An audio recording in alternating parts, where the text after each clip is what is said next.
Do you want to teach your dog to leave anything? Well, here's how we trained our Maltipoo to be a pro at the leave it command as amateur dog trainers. Hi, I'm Julia and this is Rosco the Maltipoo. Let's jump right into it. So I want to be honest, Rosco is kind of a pro at leaving it, and I really regret not filming the process of him actually learning the command. So I'm going to try my best to replicate the steps that we took to teach him this. Rosco was definitely not perfect when he was learning this, so don't expect your dog to be like Rosco and catch on really fast, because we've been doing this for over a year with Rosco, so you just can't take that as the standard. So let's get to some training. First off, go ahead and pick some treats that your dog loves and that will serve as a great reward. So today I'm using these.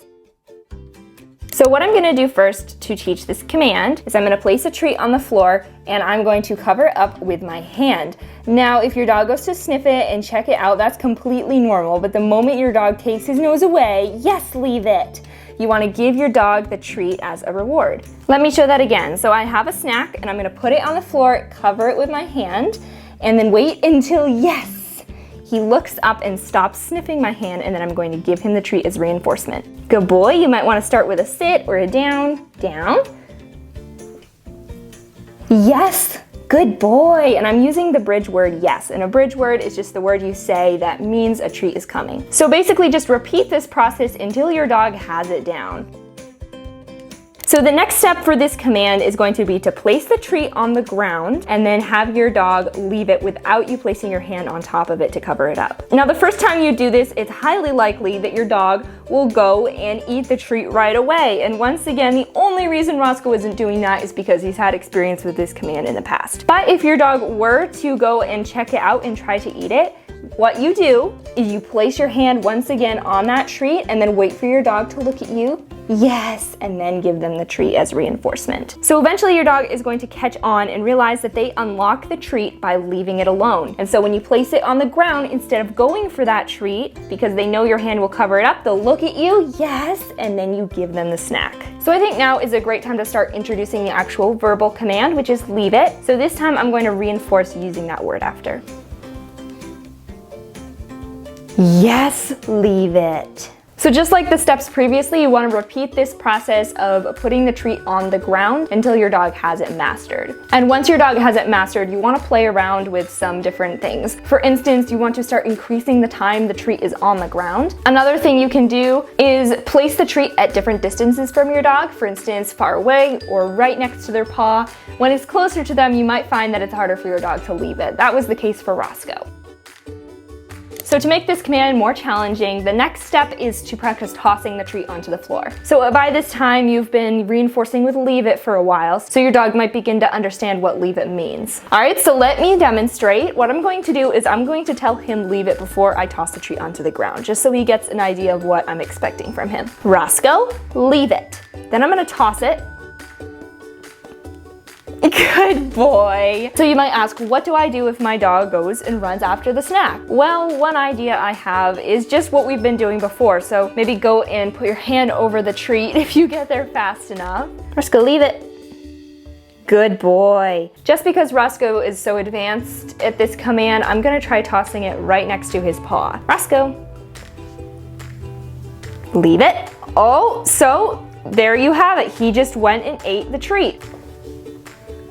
Yes, leave it. So that time he didn't go and eat the treat. And I'm going to double up on the snacks so he gets more reward for leaving it than just going to eat it. So if your dog has got the hang of this and you want to step it up to the next level, one thing I like to do is random times throughout the day, like when we're eating dinner or something like that, I will randomly toss a piece of food, something really yummy, like a piece of chicken or a piece of sweet potato fry. And then as Roscoe's getting up to get it, I will say leave it and see if he can have that power to, when as he's in the act about to eat it, to step away and look at me. Now, it doesn't always work, but it's something I like to practice because that's kind of a real way to apply it to your everyday life. Say you drop something that's poisonous to your dog on the ground, you want to be able to say leave it and him not go and eat it. I'm just popping in here to say if you're enjoying this video so far, I would really appreciate it if you'd give it a paw up. That way I can know you like this type of content and it can help the video spread to more people.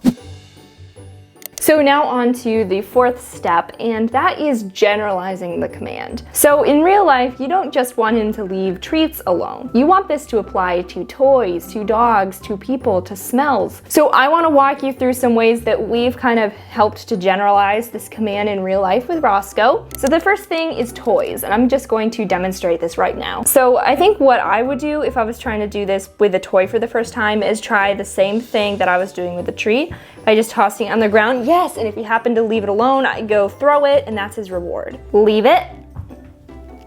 Okay, it's okay. Leave it.